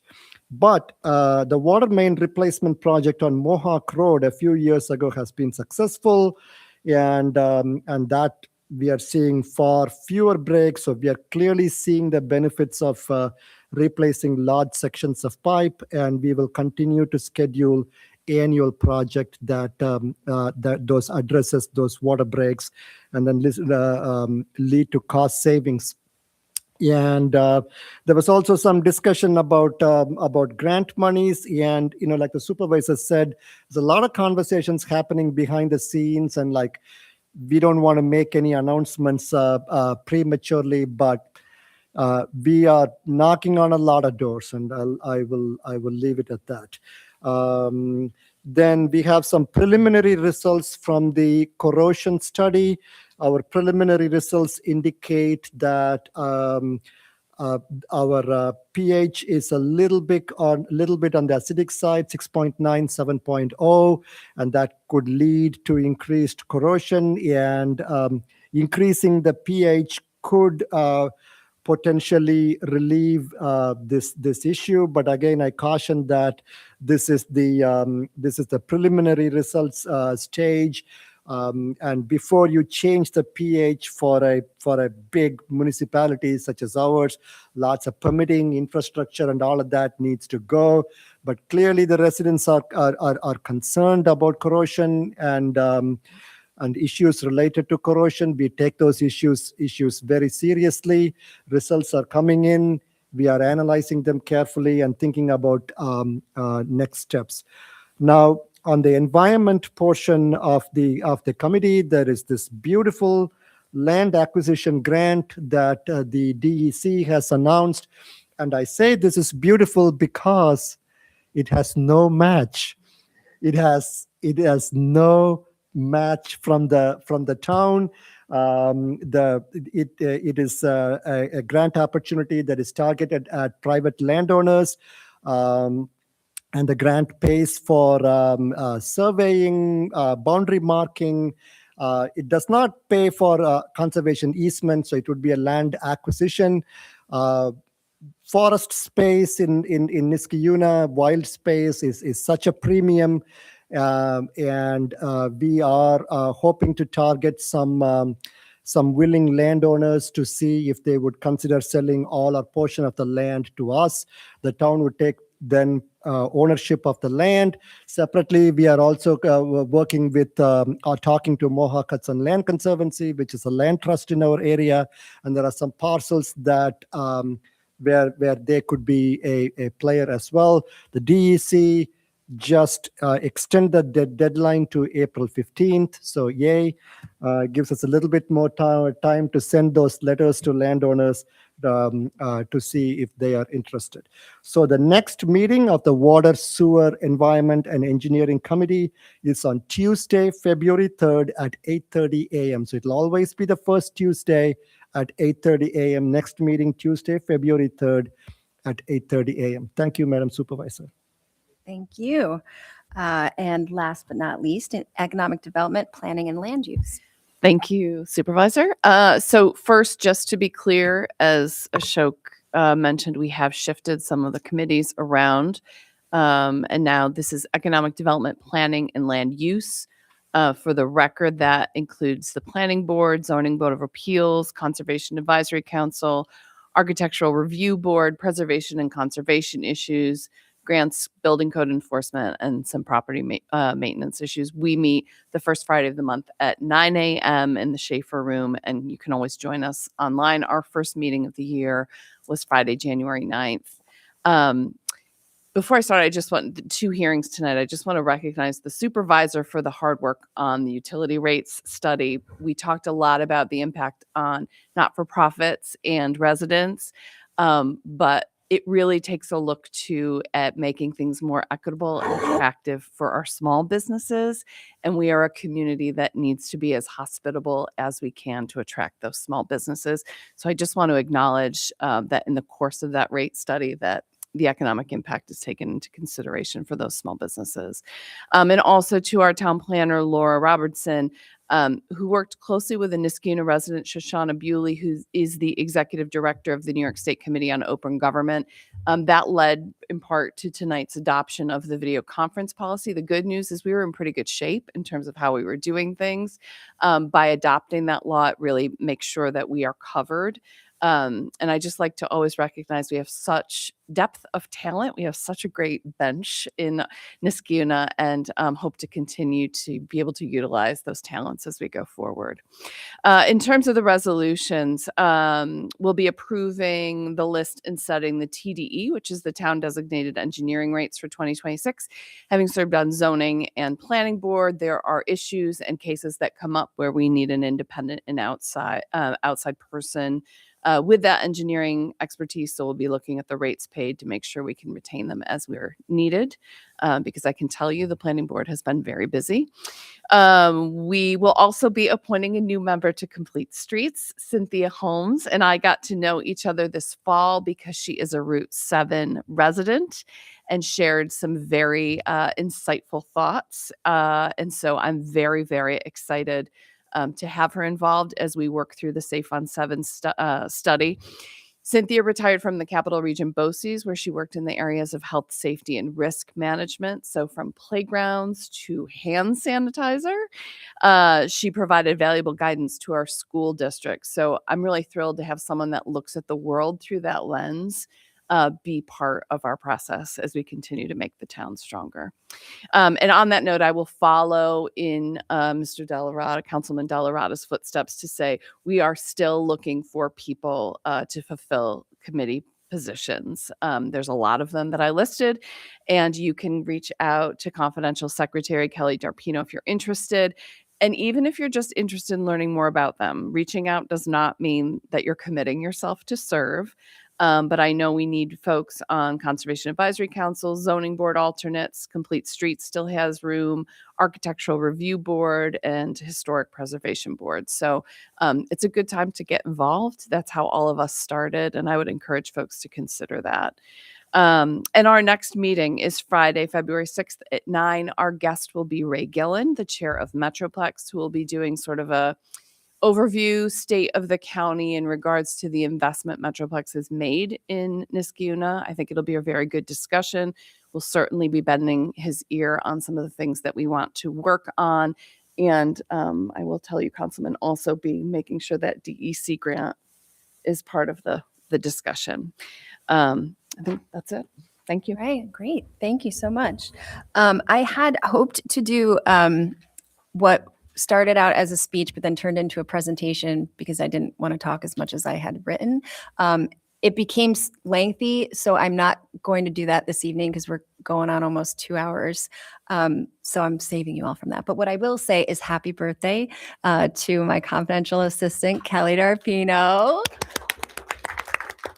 We celebrated with some cupcakes and we're going to do lunch tomorrow, but I cannot believe that she's here at almost 8 o'clock on her birthday, just hanging out with us. And We may I just say appreciate for the record that Kelly and I go back to 7th grade because we both graduated from Baker High School in Baldwinsville. So we have a deep connection. Happy birthday. The other thing I'll mention, and I feel silly that I didn't mention this previously, but I know for a fact that this particular individual would never let us do a ceremonial resolution recognizing this. But this past Friday, not only was it Pete's last day, but it also marked Ray Smith's 40th year with the town of Niskayuna. Absolutely amazing. I can't wait until we have this like ridiculous celebration for when you retire. I mean, I have to go back and see what the longest running employee is. I'm like, we're going to push it to the max there. If you're not already it, we're going. Yeah, I could totally see you doing that too. All right. So that's all I'll mention for my supervisor's report. I have some resolutions in here, but I'll give comments as we go through them.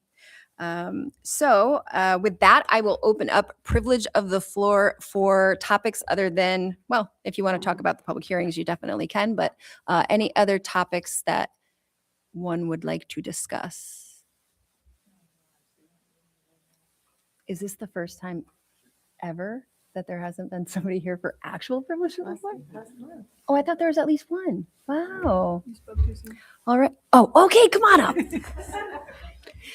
I ask that you just print your name on the sheet that's there, please, for the record.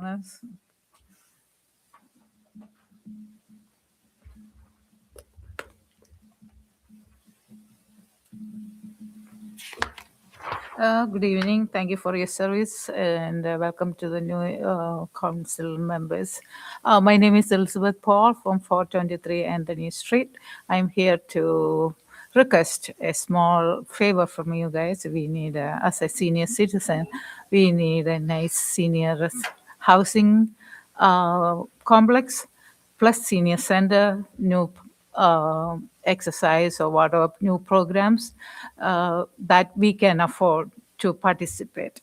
And also maybe you guys can do a backpack program for the summertime for the seniors. I know Brennan is doing that program, but sadly saying there is a lot of families are affected by income, and they don't want to come up and say I don't have any money, because Bill knows we used to go to Sikkim to pick up food, and at that time they said we living in Niskayuna, we cannot go there and beg for our food. But some people were crying, they don't have any money to buy their meal, and if we can, because Brennan is working in the school system, so you can do something for that back program, because I'm working for a Niskayuna Rotary Club too. So if you can help me to run that program, I'll be grateful. And please consider to something do good for us, do the right thing and save us. Thank you. Thank you. Anyone else? All right. With that, I will close privilege of the floor and we will move on to resolutions, starting with 2026-23, sponsored by Councilmember Belofsky. A resolution appointing a person to the Complete Streets Committee. Thank you. Do I have a second? Second. Any discussion on this in addition? I addressed it in my notes, but we're thrilled to have you be joining, Cynthia, and we welcome your contribution. All right. Any further discussion? Will the clerk please call the roll? Councilmember Rama Submarinian, Yes. Councilmember Belofsky, Yes. Councilmember McPartlin, Aye. Councilmember Brennan, Yes. Supervisor Cassiadorian. Yes. Resolution passes on to 2026-24, sponsored by Supervisor Cassidy Dorian. A resolution enacting a local law to amend the Code of the Town of Niskuna, Chapter 197, entitled Taxation, to change the income limits for the senior citizen and disabled homeowner real property tax exemptions. Thank you. Do I have a second? Second. So I'm really excited that this is going to go through. So this will be in effect for 2027, and it's only a small change. But we're hoping to start moving in that direction to address some of the needs. It's incremental, but we'll take that first step, and I'm excited that we got it in on time. Any other discussion on this? All right, will the clerk please call the roll? Councilmember Rama Submarinian, Yes. Councilmember Belofsky, Yes. Councilmember McPartlin, Aye. Councilmember Brennan, Yes. Supervisor Cassiadorian. Yes. Resolution passes 2026-25, sponsored by Supervisor Cassidy Dorian. A resolution appointing a principal account clerk in the town comptroller's office. Thank you. Do I have a second? Second. This is an existing employee who has taken on some additional responsibilities. And so we would like to recognize her by putting her in a more appropriate title. Any other discussion? Will the clerk please call the roll? Councilmember Rama Submarinian, Yes. Councilmember Belofsky, Yes. Councilmember McPartlin, Aye. Councilmember Brennan, Yes. Supervisor Cassiadorian. Yes. The resolution passes 2026-26, sponsored by Supervisor Cassidy Dorian. A resolution authorizing ductwork cleaning at Town Hall. Thank you. Do I have a second? Second. Any discussion on this? All right. Will the clerk please call the roll? Councilmember Rama Submarinian, Yes. Councilmember Belofsky, Yes. Councilmember McPartlin, Aye. Councilmember Brennan, Yes. Supervisor Cassiadorian. Yes. Resolution passes 2026-27, sponsored by Supervisor Cassidy Dorian. A resolution authorizing mold remediation at Town Hall. Thank you. Do I have a second? Second. Any discussion on this? This has been kind of a months-long saga of making sure we're getting the maintenance done that we need in the building that I always think of as a new building, but it's not new at all. I don't know why it's new to me. Any other discussion on this? Will the clerk please call the roll?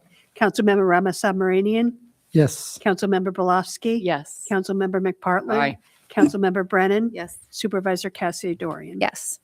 Resolution passes 2026-28, sponsored by Supervisor Cassidy Dorian. A resolution amending the town's AED automated external defibrillator implementation plan as required by New York State public health law. Thank you. Do I have a second? Second. No real changes, material changes to this. We've just removed actual names and replaced them with job titles, so we don't have to make the changes every time there's a shift in who is running the program or is a part of the policy. Any other discussion? Councilmember Rama Submarinian, Yes. Councilmember Belofsky, Yes. Councilmember McPartlin, Aye. Councilmember Brennan, Yes. Supervisor Cassiadorian. Yes. Resolution passes 2026-29, sponsored by Supervisor Cassidy Dorian. A resolution amending the town of Niskuna's procurement policy. Thank you. Do I have a second? Second. Any discussion on this? Most of it were name changes. We can't do the same thing that we did with the other one. We have to actually, every time there is a change to either, comptroller internal positions, but then also board members, we have to go in and make the changes to the specific names. So this will go on our list of kind of annual review. I also made some small changes just to make the purchasing, we're kind of like keeping up with the state regulations, but just to make purchasing for things like conferences a little bit easier, bumped those up a little bit, but no major changes. Any discussion? All right, will the clerk please call the roll? Councilmember Rama Submarinian, Yes. Councilmember Belofsky, Yes. Councilmember McPartlin, Aye. Councilmember Brennan, Yes. Supervisor Cassiadorian. Yes. Resolution passes 2026-30, sponsored by Supervisor Cassidy Dorian. A resolution authorizing the purchase of security camera equipment for town hall and police department. Thank you. Do I have a second? Second. This was budgeted for. I think we talked about it at the last two meetings too, because we broke it up into two different projects. But any other questions? All right. Will the clerk please call the roll? Councilmember Rama Submaranian, Yes. Councilmember Velofsky. Yes. Councilmember McPartlin. Aye. Councilmember Brennan. Yes. Supervisor Cassia Dorian. Yes. Resolution passes on to 2026-31, sponsored by Supervisor Cassidy Dorian. A resolution authorizing the supervisor to enter into a contract with EGS Advanced Energy Solutions. Thank you. Do I have a second? Second. Any discussion on this? This is an auditing firm similar to Troy and Banks, who does our Charter Communications, that franchise agreement that we went over. They did some auditing, actually helped us with that agreement as well. This company focuses on energy and auditing our national grid bills, which I'm very much into. And also making sure that we are saving as much money as possible with our energy purchases at all of our buildings. So I'm looking forward to that. Won't cost us anything. They just take a percentage of whatever the savings is. So it's a win-win all around. Any other questions? Will the clerk please call the roll? Councilmember Rama Submaranian, Yes. Councilmember Velofsky. Yes. Councilmember McPartlin. Aye. Councilmember Brennan. Yes. Supervisor Cassie Dorian. Yes. Resolution passes on to 2026-32, sponsored by Supervisor Cassidy Dorian. A resolution appointing a superintendent of water and sewer. Thank you. Do I have a second? Second. All right. Oh, he left already, but Dan, we all know and love him. He's been doing a great job as interim, so I'm very excited to have him appointed permanently. Any other discussion? Will the clerk please call the roll? Councilmember Rama Submaranian, Yes. Councilmember Velofsky. Yes. Councilmember McPartlin. Aye. Councilmember Brennan. Yes. Supervisor Cassie Dorian. Yes. Resolution passes 2026-33, sponsored by Supervisor Cassidy Dorian. A resolution authorizing the purchase of citizen notification and alert software. Thank you. Do I have a second? Second. This is going to be an app. We're going to go down this road because we can't seem to figure out the best way to get to all kinds of residents of different, communication channels. So we figure if we can do a smartphone app and push out notifications, it's going to redirect back to the website. That's a whole other conversation, but this will at least give us a better chance of getting more widespread adoption of communication tools. So we're looking forward to it. Actually, these ladies are from Baldwinsville, and it was recently adopted by Baldwinsville, which is where we got the recommendation from. We budgeted for it, and it's actually was below budget, which was great. So I'm excited for it. I think it'll be great. Yeah. So Kelly actually negotiated. I shouldn't even say it out loud if they're not watching. Negotiated $1,200 off of the price. So you are fantastic. It's your birthday, and we're getting the gifts. I love it. All right. Will the clerk please call the roll? Councilmember Rama Submaranian, Yes. Councilman Velofsky. Yes. Councilmember McPartlin. Aye. Councilmember Brennan. Yes. Supervisor Cassie Dorian. Yes. Resolution passes 2026-34, sponsored by Councilmember McPartlin. A resolution authorizing the purchase of a mower and related equipment for use by the town's Parks Department. Thank you. Do I have a second? Second. Any discussion on this? Already budgeted for. Will the clerk please call the roll? Councilmember Rama Submaranian, Yes. Councilmember Velofsky. Yes. Councilmember McPartlin. Aye. Councilmember Brennan. Yes. Supervisor Cassidy Dorian. Yes. Resolution passes on to 2026-35, sponsored by Councilmember McPartlin. A resolution authorizing the purchase of a mower and related equipment for use by the town's Park Department. This is mower number 2, just so it's not a duplicate. Second, please. Second. And any discussion? Yeah, I had a quick question, please. So, recently we had the LOMO initiative, and which was, part of the reasoning was, of course, environment, and the other part of the reasoning was it reduces wear and tear on the heavy mowing equipment. Like, is it possible to get any kind of numbers on, like, such and such machine would last longer because we are mowing so many acres fewer during the year? I love the way you think. So the asset software that we're starting in water and sewer, we're going to roll out to highway once we work out some of the kinks. And that's the goal, is to keep track of our assets as best as possible to make sure we're making the right investments. So Okay. yes, absolutely. Thank you. Any other discussion? Will the clerk please call the roll? Councilmember Rama Submarinian, Yes. Councilmember Belofsky, Yes. Councilmember McPartlin, Aye. Councilmember Brennan, Yes. Supervisor Cassidy Dorian. Yes. Resolution passes 2026-36, sponsored by Councilmember McPartlin. A resolution hiring additional employees and independent contractors in the town's Office of Community Programs. Thank you. Do I have a second? Second. Any discussion? Will the clerk please call the roll?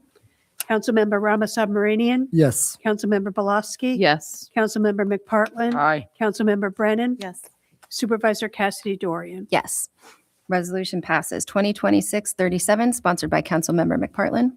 A resolution creating a Parks Advisory Committee. Thank you. Do I have a second? Second.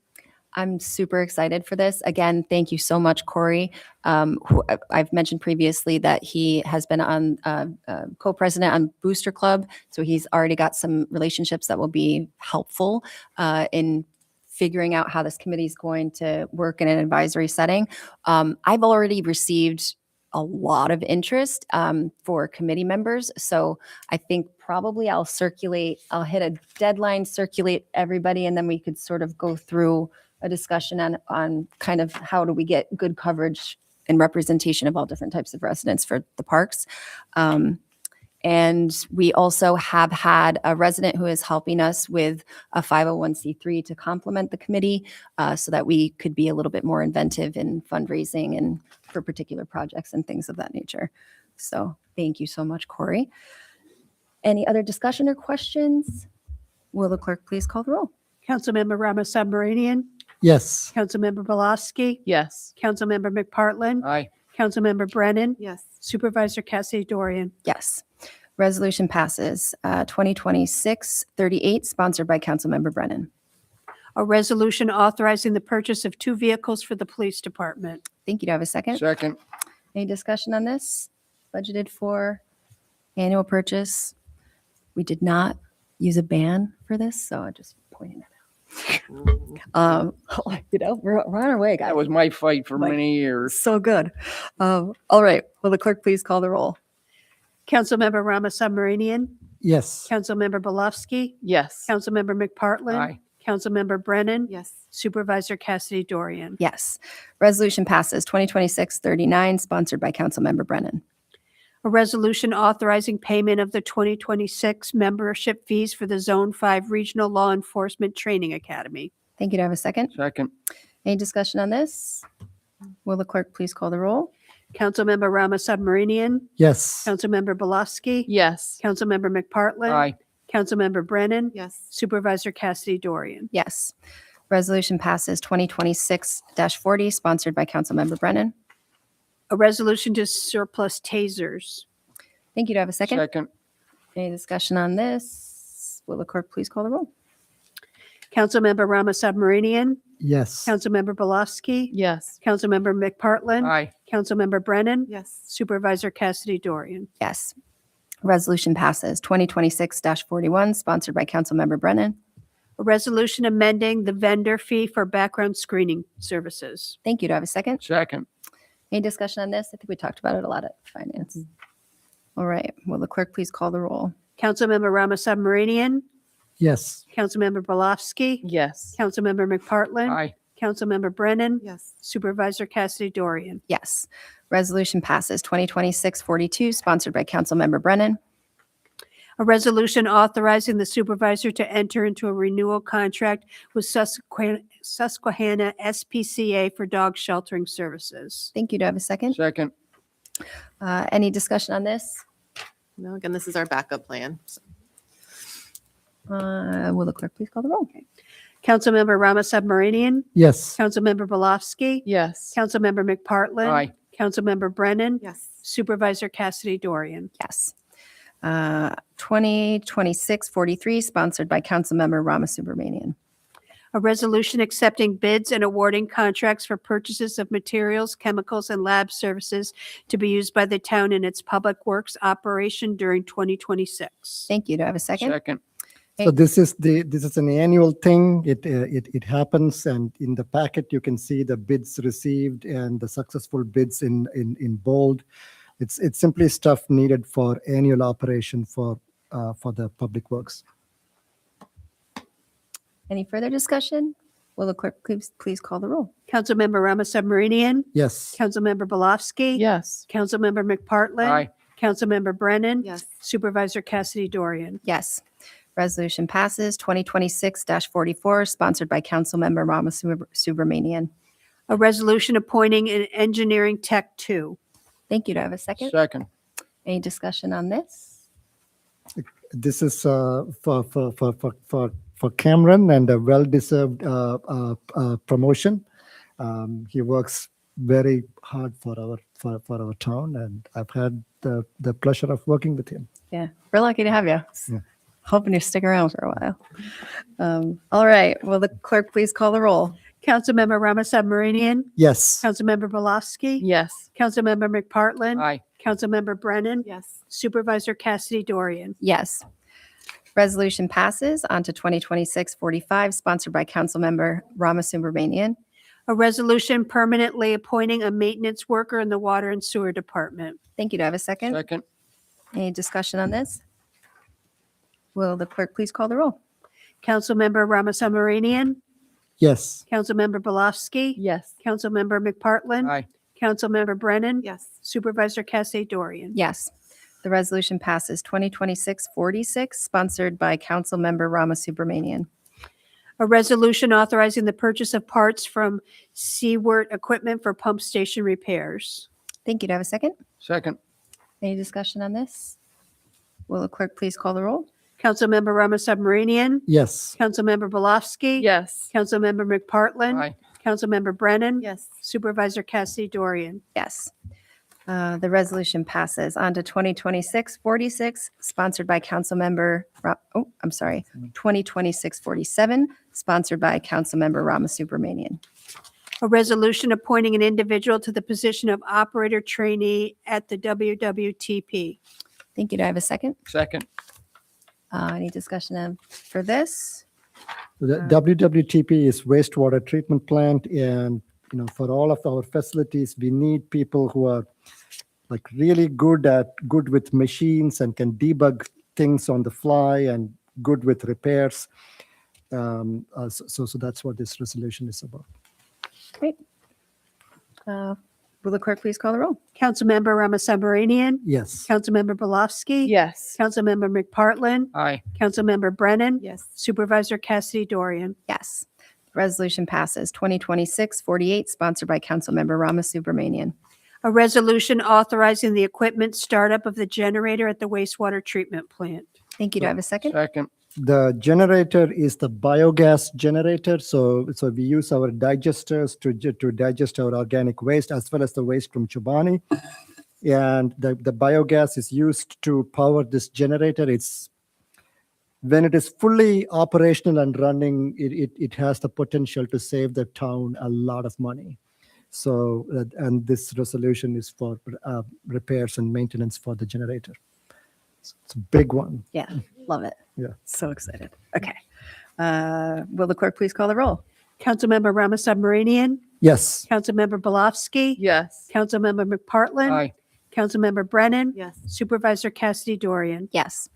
Resolution passes. 2026-49, sponsored by Councilmember Rama Subramanian. A resolution authorizing the supervisor to enter into a contract for the receipt of organic waste at the town's wastewater treatment plant. Thank you. Do I have a second? Second. Any discussion on this? This is the replacement for the Chobani stuff that we were getting. It's like different kind of stuff, but still organic waste that can be processed by our digesters. Yes. And it has the potential to be much bigger revenue. So we're going to keep our fingers crossed on that one. Will the clerk please call the roll? Councilmember Rama Submarinian. Yes. Councilmember Belofsky. Yes. Councilmember McPartlin. Aye. Councilmember Brennan. Yes. Supervisor Cassidy Dorian. Yes. The resolution passes. 2026-50, sponsored by Councilmember Belofsky.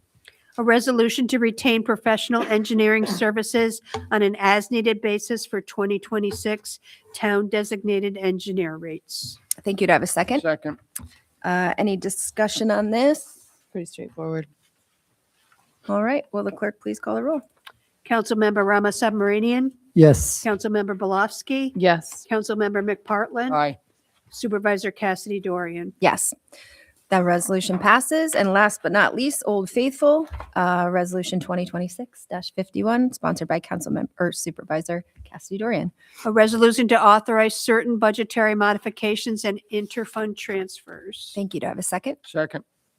Any discussion on this? You're going to see it every month. Will the clerk please call the roll? Councilmember Rama Submarinian, Yes. Councilmember Belofsky, Yes. Councilmember McPartlin, Aye. Councilmember Brennan, Yes. Supervisor Cassidy Dorian. Yes. I also didn't get called to vote for 50, but my vote is yes. I just didn't want it. Oh, to be- sorry. No, I just didn't want it to mess up anything in the you? process. Yeah. Oh, okay. That's okay. Sorry about that. To be like, Yeah, I know. Someone will go back and be like, wait a minute. I know. All right. With that, I'll take a motion to adjourn. Motion to adjourn. And a second. Second. All in favor? Aye. Aye. We are adjourned.